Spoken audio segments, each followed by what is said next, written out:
Muy buenos días tengan todos. Nuevo día, nuevos desafíos, nuevas maneras de aprender algo diferente.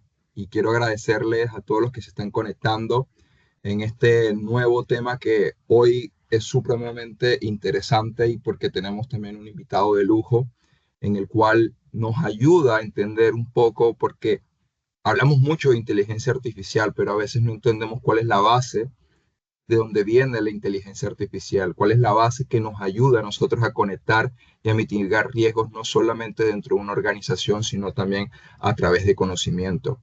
Antes de iniciar, agradecerle a todos los que son los patrocinadores Platinum y a los patrocinadores Gold que hacen posible esta actividad también en AmCham, que como ustedes saben es para ustedes.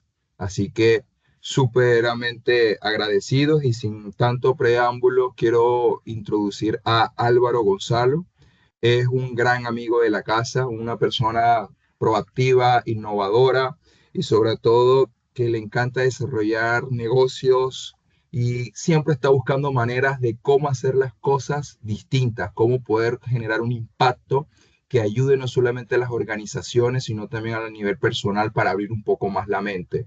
Y por eso Álvaro ya es un buen amigo aquí del equipo de innovación, 4 años ya prácticamente en Panamá. Hay algo que le gusta porque le encanta cada vez que me lo dice. Así que Álvaro, bienvenido y el escenario es todo tuyo. Bienvenido. Hola, buenos días, Giovanni. Buenos días a todo el mundo. La charla de hoy va a ser un poco más personal que realmente las que suelo dar, que van muy orientadas a tecnología, e innovación. Esta charla va orientada respecto al propósito. Voy a compartir la presentación, pero antes de nada igual debería presentarme. Soy Álvaro Gonzalo, soy director general de una empresa de formación digital aquí en Panamá. Y el motivo de esta charla viene de hace ya aproximadamente unos 10 años, en el cual yo había creado mi primera startup de inteligencia artificial en España. En estos momentos nos encontramos en una búsqueda de ampliación de capital, trabajamos para clientes como Twitter San Francisco, por ejemplo. Éramos una empresa que en ese momento teníamos como una gran proyección y que al final, después de 2, 3 años, cerramos. ¿Vale? Y voy a hablar un poco del por qué la innovación nos pudo afectar, por qué no fuimos capaces de entender bien, perdonadme, esos factores de riesgos. Entonces, en ese punto, yo me senté con un inversor y le pedí capital. Le mostré el business case, le hablé de los planes de venta, de crecimiento, y él me dijo, después de esa comida, me gusta tu idea, pero no va alineada con mi propósito. Bueno, decir que me dejó bastante desilusionado, así que esa noche dándole vueltas, quise entender qué estaba diciendo, qué significaba la palabra propósito. Me fui al diccionario. Es normalmente lo que hacemos la mayoría de nosotros cuando queremos encontrar la parte teórica de algo, nos vamos a buscar desde dónde procede esa teoría y me establecía qué propósito era el objetivo que se pretende seguir. Voy a ser muy sinceros. Para mí, esta definición no significa nada. Yo le estoy dando vueltas y no era capaz de entender ni siquiera lo que quería expresar la propia palabra.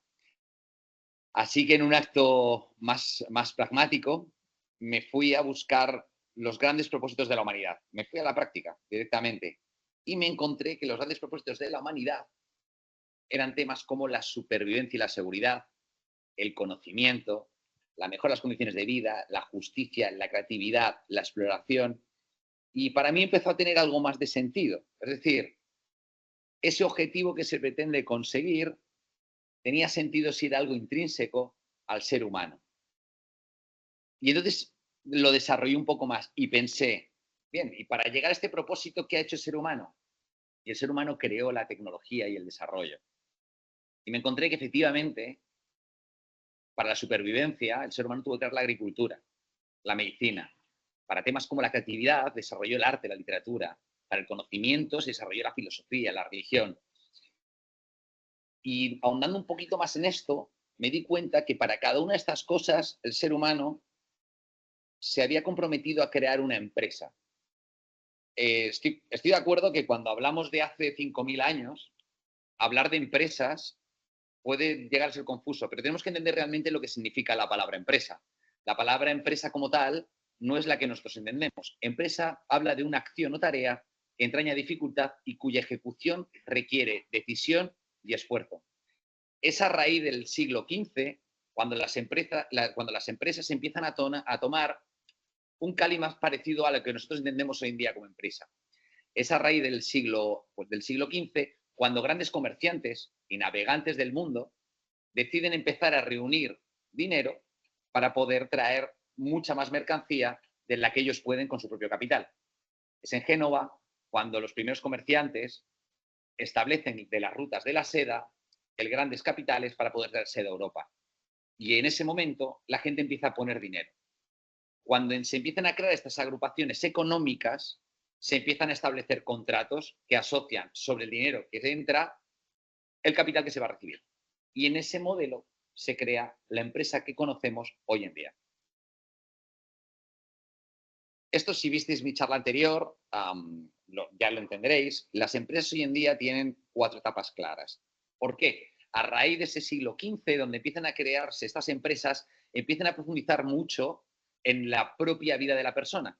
Y estas empresas quieren ciclos de vida. Es decir, una persona se compromete a una empresa en la cual va a trabajar toda su vida. Y entonces nos encontramos empresas que están en distintas etapas de vida a medida que la persona las va desarrollando. Si somos empresarios, la mayoría de nosotros seremos capaces de ver en qué momento está nuestra empresa. Y si somos trabajadores, entenderemos en qué momento se encuentra la empresa en la que trabajamos. Las empresas suelen tener un nacimiento, una concepción, es decir, un momento en el que hay una persona que tiene un objetivo en mente y crea una idea en torno a eso. En ese momento la idea pues, es muy volátil, abarca muchos campos, está completamente cambiando y es complicado que esa idea vaya a salir a flote si no se da mucho esfuerzo. La segunda etapa nos encontramos en una etapa de crecimiento, es decir, esa idea ya es algo que parece que anda, empieza a generar un pequeño retorno económico y además empieza a afrontar retos como ampliar el capital, obtener más gente, ampliar con nuevos centros, por ejemplo, almacenamiento. Pero también estas empresas corren el riesgo de que, como están en ese momento de crecimiento, están gastando mucho dinero y ahí empezamos a ver los primeros grandes riesgos. Por último, si las empresas han conseguido pasar esa etapa de crecimiento, entra en una etapa de madurez. En esta etapa nos encontramos empresas mucho más grandes, ya podemos hablar de empresas con empleados, con un buen retorno de inversión, han conseguido un break-even, es decir, sobre la inversión que piden inicialmente, han sido capaces ya de tener un retorno y tienen beneficios. Y en este caso nos encontramos empresas que al ser más grandes son menos ágiles. Y el problema de ser menos ágil es que el mercado te va a poner competencia. Y es en este punto donde las empresas tienen que tomarse muy en serio su etapa de innovación. ¿Por qué? Porque a medida que vamos siendo ciclos de vida más largos, o innovamos o morimos. Y aquí voy a hablar del caso, yo creo el caso por excelencia que es Apple. Apple en el 2001 ha creado 2 productos, el iMac, que es su primer ordenador de mesa, y ¿cómo se llama? El de música. Bueno, no recuerdo, el iPod, ¿vale? En ese El iPod. momento, eso es, en ese momento, Apple, todo el dinero que tiene para hacer esa campaña de publicidad, se lo está destinando al ordenador, se lo destina a iMac. Y las grandes discográficas y productores de música llaman a Steve Jobs y le hablan de la piratería y le dicen, tenemos un problema. Todo el mundo de la música se va a venir abajo si estas plataformas como un Emule, un Kafka, es decir, estas plataformas de descarga al modelo peer-to-peer se estandarizan. Y entonces Steve Jobs decide que en torno a iPod va a crear un sistema de reproducción de música que es el famoso conocido como iTunes. Todo el dinero que tenían destinado a iMac se destina a hacer publicidad de iPod. ¿Por qué? Con la brillante idea de que esta innovación, este pequeño dispositivo va a llevar un software dentro, que es el iTunes, que solo puedes utilizarlo si tienes un iMac. Pero no solo acaba aquí. Nos plantamos en 2005, 4 años después, y Steve Jobs se da cuenta que el mercado está inundado de reproductores MP3, competidores directos y mucho más baratos que el producto en el que ha puesto tanto dinero. ¿Y qué hace? Lanza iPhone. Steve Jobs hace competencia consigo mismo, crea un producto nuevo, innovador, que compite con el producto al que tanto dinero le ha metido. Pero el éxito es claro. Ahora mismo, Apple que efectivamente es una gran marca de ordenadores, donde realmente más mercado tiene es en torno a su iPhone. Y en torno a ese iPhone y a ese ordenador y ese Apple son capaces de crear un sistema operativo, que es el iOS, que unifica todo y en el cual ahora se va a implementar inteligencia artificial y probablemente sea la compañía que más potencia y más capacidad sea de exprimir la inteligencia artificial solamente porque tiene un sistema operativo, que es el iOS, completamente securizado. Así que analicemos cuáles pueden ser los factores de riesgos para los cuales mi empresa es probable que no vaya a llegar a ese estado de madurez y no pueda llegar a la innovación. El primero es la incertidumbre. Es decir, durante estos años, respecto a las startups que he creado, a los negocios que he aconsejado, a las empresas a las que le he hecho mentoring, me encuentro 4 factores muy claros. El primero es, efectivamente, la incertidumbre. Me encuentro muchísima empresa, muchísima startup que muere en sus primeros años de vida. De hecho, las estadísticas son claras. El 20% muere en el primer año y el 60% en los 5 siguientes. Otro factor de riesgo muy importante es la financiación. Empresas que no consiguen financiación o que hacen una mala gestión de sus recursos financieros tienen un altísimo grado de quebrar. El tercero es la competencia. En un mundo más accesible con tecnologías cada vez más sencillas para todo el mundo, es decir, hoy en día directamente ya tienes modelos de LLM que te dan códigos para programar, es complicado que nosotros impactemos en un mercado y vayamos a estar mucho tiempo siendo los reyes dominantes de ese mercado. Y por último, el talento. Ahora mismo, por ejemplo, los perfiles de inteligencia artificial, su coste aumenta un 50% en torno a un hype a esta tecnología. Todos estos factores de riesgo pueden hacer que mi empresa quiebre. Pero hay un motivo todavía más profundo a estos factores de riesgo. La incertidumbre establece que no tengo una idea clara. Es decir, que cuando creo mi empresa en esos primeros años, no tengo bien definido el producto o el servicio que voy a dar.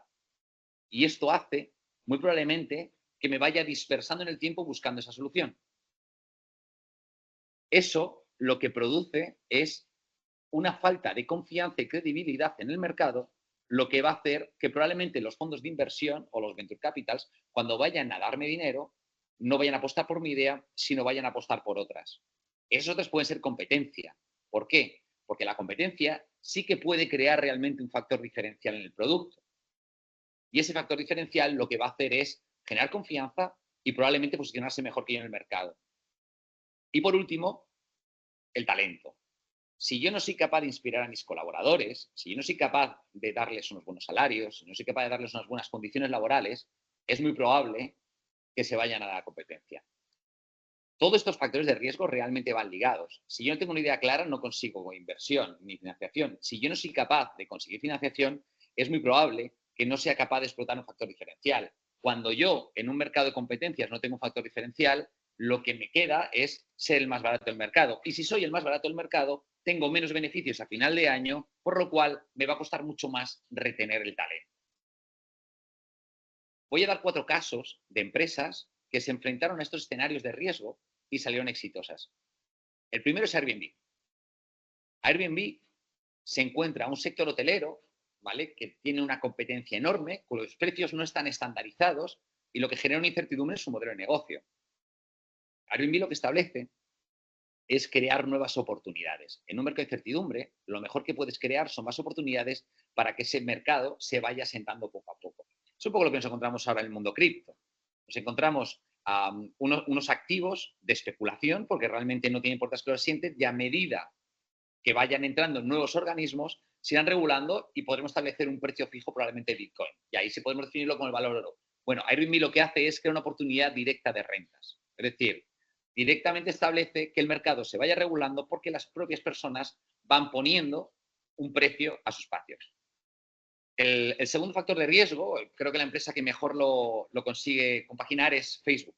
Cuando Mark Zuckerberg crea Facebook, se encuentra una enorme resistencia a recibir financiación. ¿Por qué? Porque no encuentran el modelo de negocio. Es decir, cuando se sienta con los inversores, lo que le plantea es una red social y los inversores no son capaces de entender realmente cómo va a obtener ese dinero. ¿Cómo ataca este problema Zuckerberg? Busca un crecimiento exponencial de usuarios. Zuckerberg se centra en los primeros años en crecer enormemente su red. ¿Por qué? Porque cuando yo ya tengo un consumidor utilizando mi producto, es más fácil que haya fondos de inversión interesados en darme dinero para que pueda monetizar ese producto.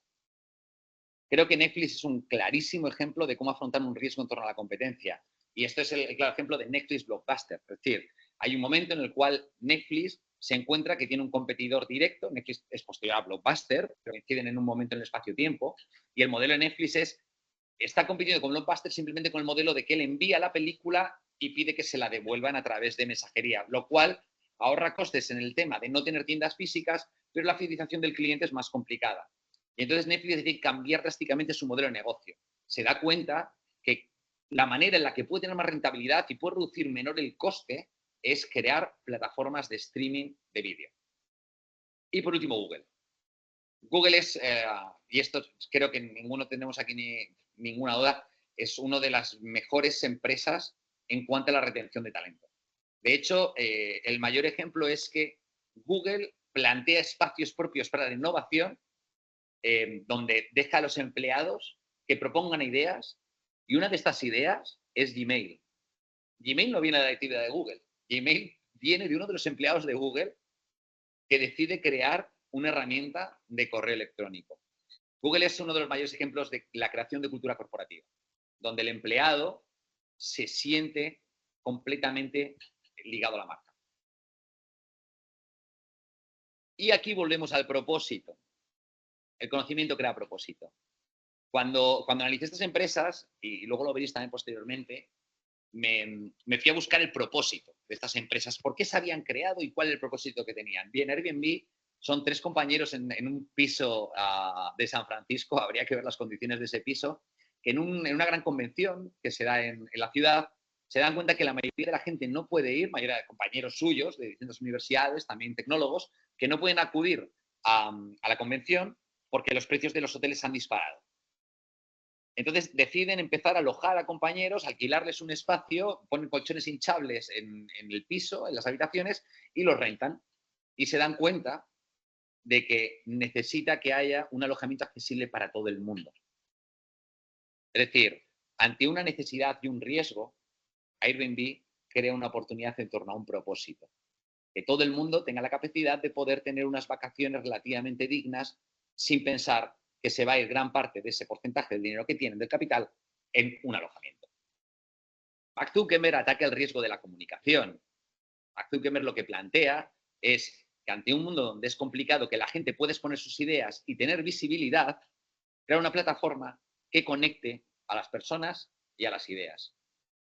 Netflix se da cuenta que el mayor riesgo que tiene el modelo de negocio en el que está trabajando es el hecho de que para poder crecer su negocio va a necesitar hablar con empresas de envíos o va a tener que crear locales físicos en cualquier punto del mundo en el que quiera expandirse. Eso realmente es complicado, porque cuando yo planteo una expansión, cuando voy a una ronda de inversión para tener una expansión, ya podemos hablar pues, de una ronda tipo E, es decir, ya estamos hablando de rondas grandes. Si gran parte del dinero se me va en crear una infraestructura que al final es un coste en torno a mi inversión, mis beneficios van a tardar mucho más en escalar.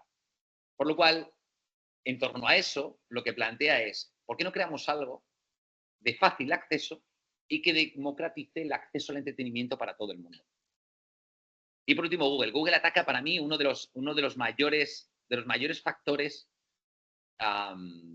de complejidad a la hora de trabajar en el mundo actual, que era en una Internet en el cual era imposible encontrar información.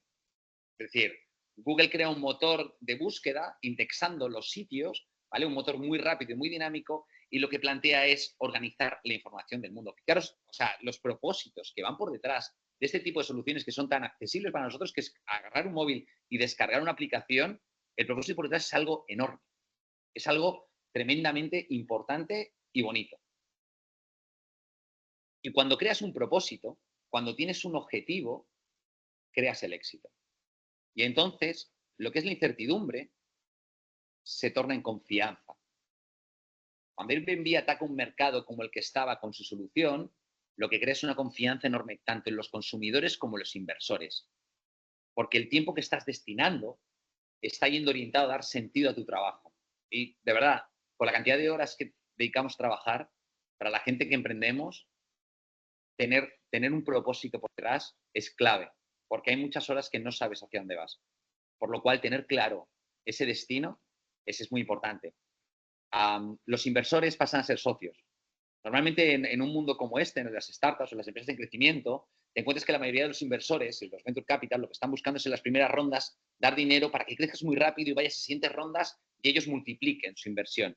Pero entonces no te estás encontrando socios, te estás encontrando gente que lo que está buscando es aprovecharse de que ellos tienen músculo económico y de tus horas y tu esfuerzo.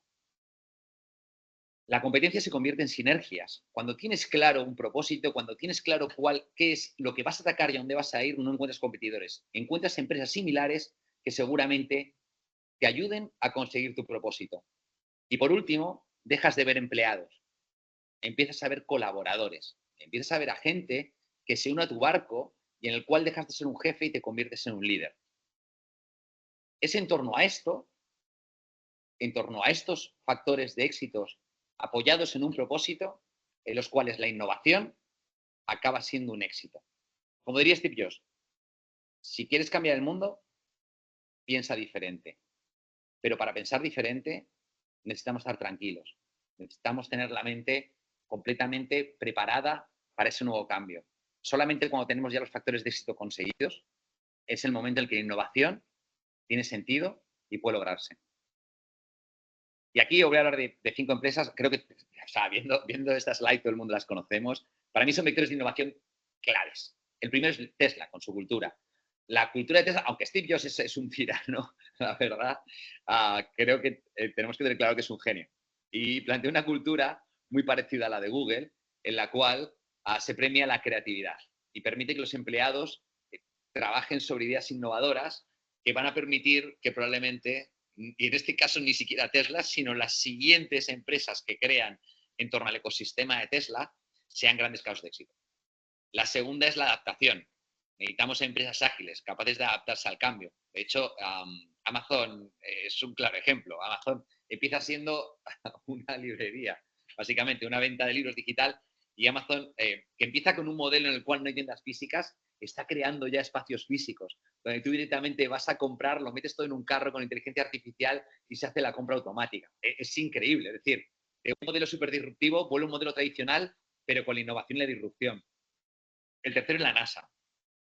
La NASA lo que plantea, y si veis la línea de la NASA tiene esta robótica. Hay un proyecto que es el Valkyria, que es cómo la NASA plantea la terraformación de mundos, es decir, el llegar a otros planetas y terraformarlos a través de robots. De hecho, ese robot es sorprendente y eso es solamente la clara adaptación que una empresa como la NASA, ¿vale? Que en este caso una agencia estatal como la NASA, va constantemente buscando para afrontar los nuevos retos. Y créeme, no hay reto más grande, y os lo dice una persona que ha estudiado física, que el espacio, que es inmenso. Otro grande vector para innovar en nuestra empresa es la escucha, es decir, entender el entorno. No hay mayor factor de fracaso en una empresa que pensar que lo conoce todo y que tiene claro cómo es el mercado, porque el mercado es súper volátil, el mercado cambia, el mercado está constantemente en movimiento. Si no escuchamos a nuestros clientes, si no escuchamos a nuestros colaboradores, si no escuchamos a nuestros competidores, lo más probable es que cualquier innovación que hagamos no se adapte al mercado, por lo cual no tenga sentido. Y por último, la diversidad. Creedme, no hay cosa más aburrida y probablemente más triste en una reunión que encontrarte a 10 personas que piensan igual. 10 personas que están constantemente diciendo lo bien que lo hacen los unos y los otros y que nadie plantea un pensamiento crítico o un pensamiento disruptivo. ¿Por qué? Porque la innovación se basa en torno a esos pequeños disruptores que nos permiten entender, ¿cómo ataco esto? ¿Y de qué manera lo ataco? Si no tenemos una diversidad de pensamiento en nuestras empresas, como diría, creo que era Albert Einstein, pero si eres el más listo de la sala, te has equivocado de sala. Así que volvamos al propósito. Estas empresas tan innovadoras, ¿qué propósito tienen? Bien, Tesla, la transición del mundo hacia una energía sostenible. Amazon, ser la empresa más centrada en el cliente del mundo. La NASA, explorar el espacio y expandir el conocimiento humano. Salesforce, ayudar a las empresas a conectar a sus clientes de una manera más humana. Y Procter & Gamble, de mejorar la vida de las personas a través de los productos y servicios. Todos estos propósitos van ligados a un sentimiento. Y pensadlo, cuando yo leo ese propósito y genero un sentimiento en mí, es cuando realmente yo me alineo con ese propósito. No hay cosa más bonita que en un mundo que parece que se va a acabar, hay una empresa que me plantea una transición a una energía sostenible. Ahí me genera esperanza, optimismo, sacrificio. Pensemos en Amazon, que a mí la sensación que me da Amazon es que está ahí para todo, que se va a preocupar por mí, que se compromete en que el servicio que me va a dar sea bueno. Evidentemente yo voy a comprar en algo que me va a garantizar que va a estar siempre centrado en mí y en facilitarme la vida. La NASA me generó sentimientos de podemos llegar a ser algo más. O sea, para mí la NASA tiene un sentimiento de nos va a evolucionar. Es capaz de llevarnos a otros lados, es capaz de hacer que el ser humano crezca por todo el universo y nos convirtamos todavía en algo más grande. ¿Habrá vida fuera? ¿No la habrá? Desde luego la NASA es el vector en torno a ese concepto de innovación que a mí me lo propone. Salesforce es la solución más estandarizada no para el cliente, sino para las empresas. Es decir, ellos lo que plantean es utilízame porque te voy a dar significado en el mercado, te voy a dar valor, vas a tener empatía con tus clientes, voy a darte todo lo que tú ahora mismo no puedes conseguir sin una única solución. Y Procter & Gamble plantea conceptos como optimismo, gratitud, caridad. Tenemos que pensar dónde está nuestra empresa, cómo innovamos, qué propósito tenemos y qué sentimientos queremos destacar a la gente. Así que sobre la frase de Steve Jobs, yo digo lo siguiente: si quieres cambiar el mundo, siente diferente. Porque cuando sientes diferente, los sentimientos se convierten en el motor de la innovación. Sobre la preocupación, encuentro el propósito de la supervivencia. Desarrollo la agricultura y la ganadería, desarrollo temas como la medicina y yo ser capaz de innovar con la visión artificial, con la robótica. Si yo planteo, por ejemplo, la tranquilidad como sentimiento, mi propósito es mejorar las condiciones de vida y acabo desarrollando la biónica. Ante la duda, la robótica, la imaginación, el gemelo digital, todos los grandes hallazgos que se están generando en torno al concepto de la innovación surgen de un sentimiento que desarrolla un propósito, que se centra en una tecnología y que me permite un cambio nuevo que impacte el mundo. Así que, como diría Bernstein, locura es hacer siempre lo mismo y esperar resultados diferentes. Muchas gracias.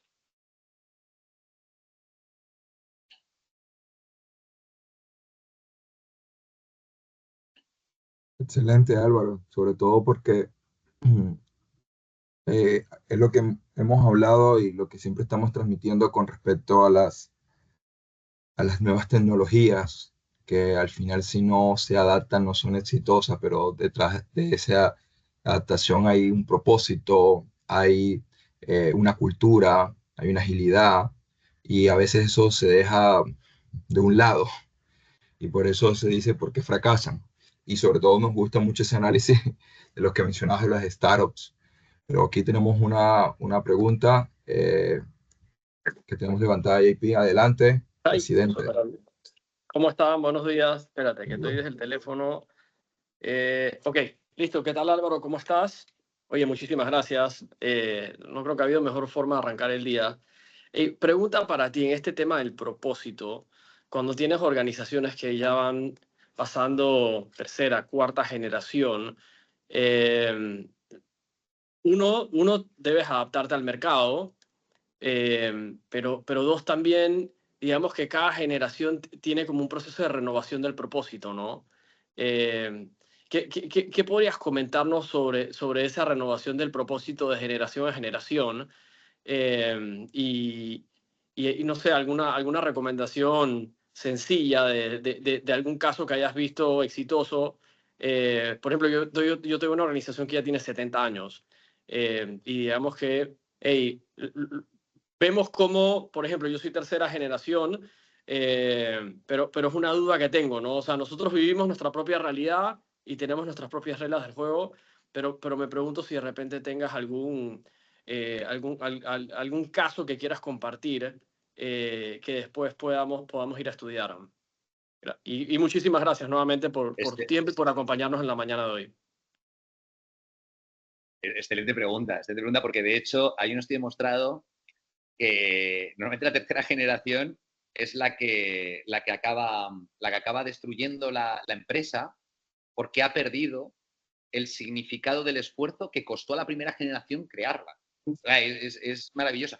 Y es verdad que evidentemente también depende, pero el mercado cambia, las generaciones cambian cada vez más rápido, la tecnología cambia, por lo cual el propósito de la compañía, aunque en algunos puntos debe prevalecer, ya como algo de la historia, también debe cambiar, porque cambia nuestro modelo de negocio. Aunque el propósito es algo que debería permanecer, ¿vale?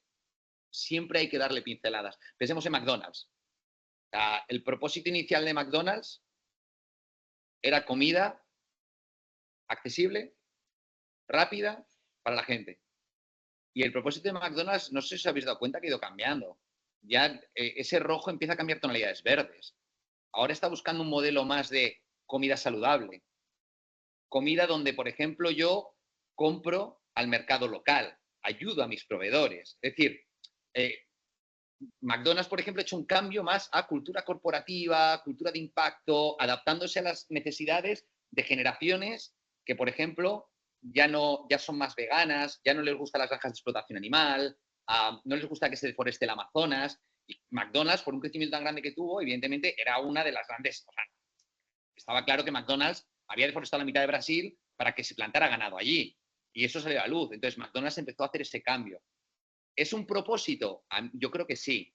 ¿Hay que creérselo? ¿Es marketing? Bueno, también creo que el concepto de propósito y marketing hay que desligarlo. Es decir, el marketing genera emociones, el propósito busca generar un cambio. Siempre que una empresa, a partir de una tercera generación, cuarta generación, quiere cambiar el propósito, es porque quiere dar un cambio a la compañía. Un cambio muy intrínseco que va ligado a la persona que está liderando.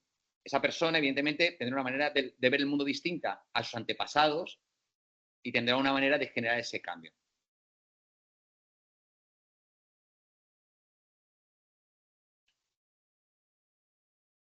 Fantástico. Juan, adelante, bienvenido. Hola, buen día. Álvaro, excelente presentación. La verdad me ha gustado la manera en la que mostraste los temas. Tenía una pregunta, pero con la pregunta que acaban de hacer como que me surgió un tema y es este tema de tener un founder's mentality o pensar como el fundador. Que cuando entras a una organización, si tú piensas como el fundador, puedes llegar más lejos porque tú tienes ownership y te adueñas también del propósito de la compañía. Entonces tú empujas las cosas más adelante. No sé qué nos puedes compartir al respecto. Y mi pregunta iba más en el tema de que hablaste de el propósito como factor de éxito, ¿no? Y tener el propósito te ayuda a no conseguir como... digamos, inversionistas, sino socios y tener sinergias, tener partners y tus colaboradores, ¿no? Que al final la gente te apoya.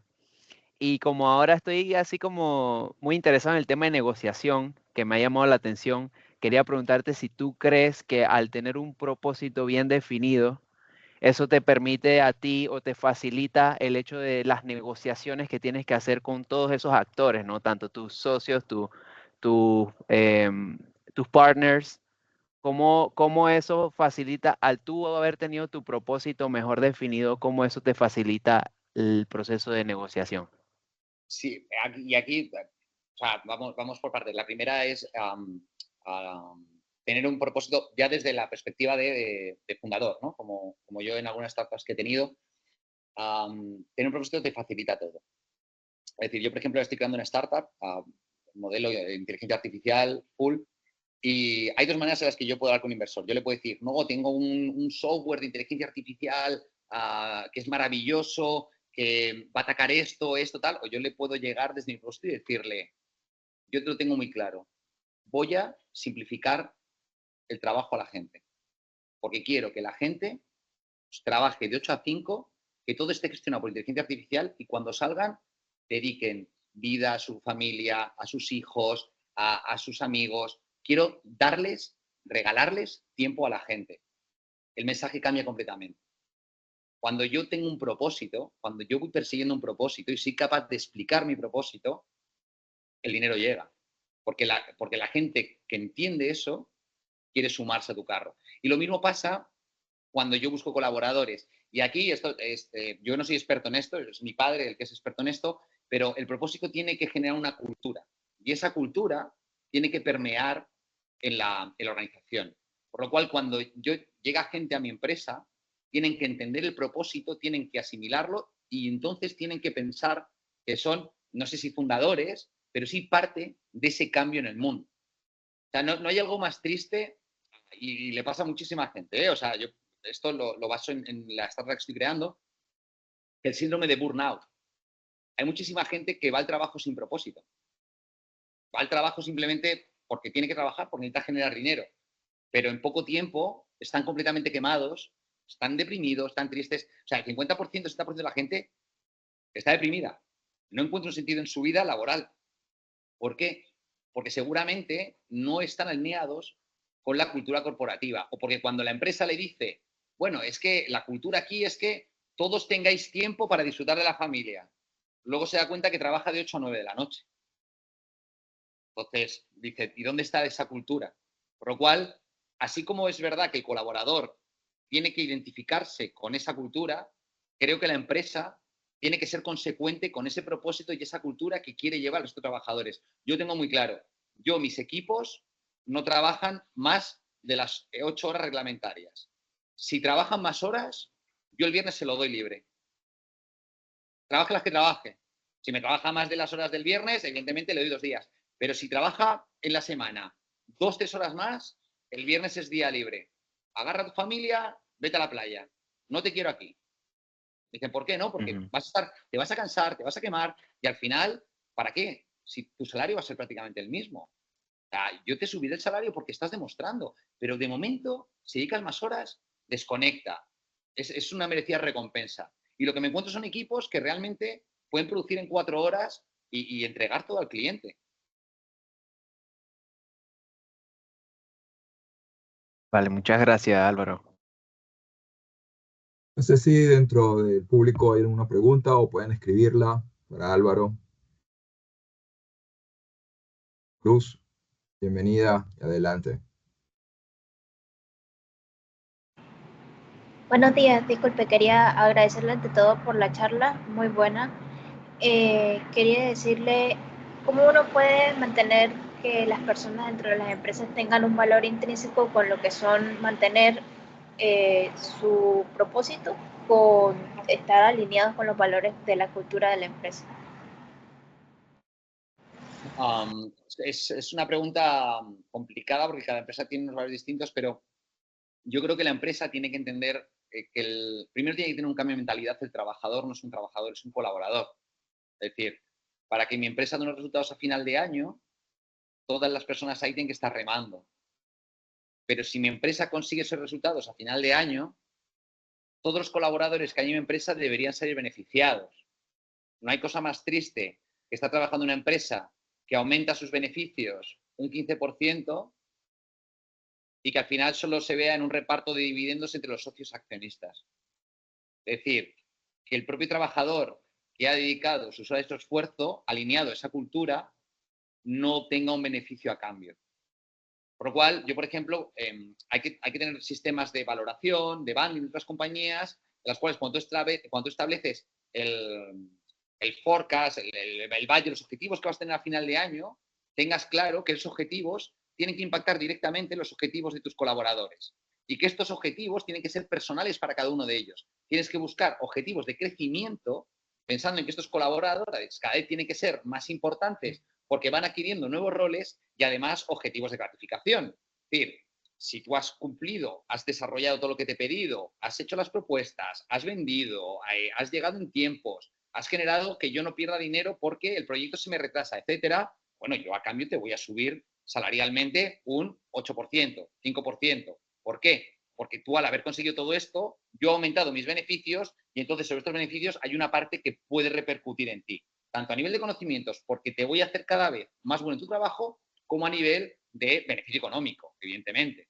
¿Por qué? Porque yo lo que necesito es que tú sigas motivado y sigas entendiendo que esta empresa está pensando en ti y tú quieres formar parte de la empresa, pero de manera voluntaria, no porque soy la única solución que tienes en el mercado. Yo necesito que mis trabajadores, y yo de hecho se lo digo a muchos de ellos, si te vas a una empresa que te paga el doble, maravilloso. Significa que durante estos años yo he conseguido darte mucho más valor. ¿Que te quieres quedar conmigo? Perfecto. Muchos colaboradores que trabajan conmigo, cuando se van, lo primero que me hacen es ofrecerme montar un negocio. Lo que significa que en cierta manera están agradecidos. Y que alguien dedique tiempo de su vida, que al final dedicamos muchas horas, para tener gratitud al final de ese camino, para mí es clave. O sea, es parte de mi propósito como líder de una organización. No Ahora pasa la con todo. última. También hay gente que se va odiando. Entonces, Sí, no pasa con todos, la verdad. suele pasar. Ahora la última pregunta para ir cerrando. Carlos, gracias por estar acá presente, Carlos. Álvaro, ¿cómo acelerar e incentivar la innovación y el desarrollo de nuevos productos cuando los recursos de la empresa son limitados? Colaboradores. Es decir, si una solución innovadora en tu negocio te va a crear mucho más income de dinero y de negocio, ten colaboradores. Es decir, supongamos, o sea, sería mucho mejor entender el negocio, ¿vale? Para poder darte ejemplos de qué ha pasado en otras industrias. Pero grandes empresas, por ejemplo, Mafre en España tenía un taller, que era un taller de innovación, donde pedía a empresas, a startups, que ofrecieran soluciones para Mafre y luego Mafre a cambio entraba en un modelo de Venture Capital donde les daba una inversión para que crearan un producto dentro de la propia Mafre. Ella entraba como accionista, ese producto luego lo implementaba en la propia Mafre, pero además permitía que esa startup le ofreciera el producto a otras empresas del mundo de seguros después de X tiempo, pero también que buscara esos nuevos mercados. ¿Qué conseguía Mafre con ello? Con una inversión de capital, pero no de esfuerzo de equipo ni tal, lo que creaba era un activo suyo, tecnológico, que implementaba para ser competitiva en el mercado y generar nuevas líneas, y además estaba accionista en una nueva empresa que si crecía mucho, evidentemente a Mafre le iba a reportar dinero en modo de beneficios. Si no tenemos la capacidad de hacer estas inversiones, ¿cuál es mi consejo? Busca un modelo de negocio conjunto con una empresa que te pueda aportar. Es decir, buscar colaboraciones y crear una nueva línea, ¿vale? Que puede ser dentro de tu empresa una línea que sea una pata de innovación donde tú le das los servicios o productos que ya tienes y ellos te ofrecen lo que te falta. Y en torno a eso creáis pues, una estructura en un modelo de trabajo conjunto donde os lancéis al mercado y busquéis ese nuevo negocio. Normalmente suele ser lo que menos riesgo produce, haces la prueba, si funciona bien, si no funciona, pues rápidamente se separan los esfuerzos. Sí, solamente para agregar, me acuerdo cuando leía el caso de Amazon, el ingeniero cuando fue a proponer la idea de cuando las personas estuvieran en la pasarela de pago, les salieran como los otros productos que otras personas compraron. Y la presentó como más de 3 veces y 3 veces se la rechazaron. Y él decía, esto es una oportunidad porque decían, ¿cómo que si ya estás pagando vas a ponerle más productos? Entonces fue tanta la insistencia y mostrando, como tú lo acabas de mencionar, el modelo que hicieron un MVP como para probar y dado el éxito que tuvo en que tuvieron más ganancias porque las personas cuando estaban en ese modelo y les aparecía, seguían comprando más en la plataforma, fue que comenzaron a implementarlo. Entonces muchas veces sabemos que a la primera no nos van a dar el ok, pero la pregunta es si estamos conectados y sabemos ese valor y esa necesidad que está cubriendo esa solución, ¿cómo hacemos que más personas la vean aparte de nosotros? Entonces, teniendo un buen modelo de negocio, creo que eso también va apalancando porque es lo que busca al final la empresa, que sea sostenible esa idea. Entonces, solamente para agregarlo. Sí, completamente. De hecho, bueno, esta empresa tecnológica lo tiene más fácil porque tienen mucho acceso a los datos. Entonces, tienen datos de comportamiento consumidor y son capaces de, mediante algoritmos de predicción, entender cómo va a ser el consumo de estos consumidores. Y esto es muy, bueno, yo muchos años trabajando en inteligencia artificial, trabajamos estos algoritmos. Es decir, veías un comportamiento estándar en un segmento determinado de consumidores y eras capaz de fomentar ese comportamiento a otros segmentos de consumidores. En el caso este en particular, yo estoy muy de acuerdo en que se necesita entender bien, o sea, necesitamos datos. Siempre que vayamos a crear una nueva línea de negocio, tengamos datos, hagamos un buen business case, entendamos cómo funcionar y empecemos con pequeñas pruebas.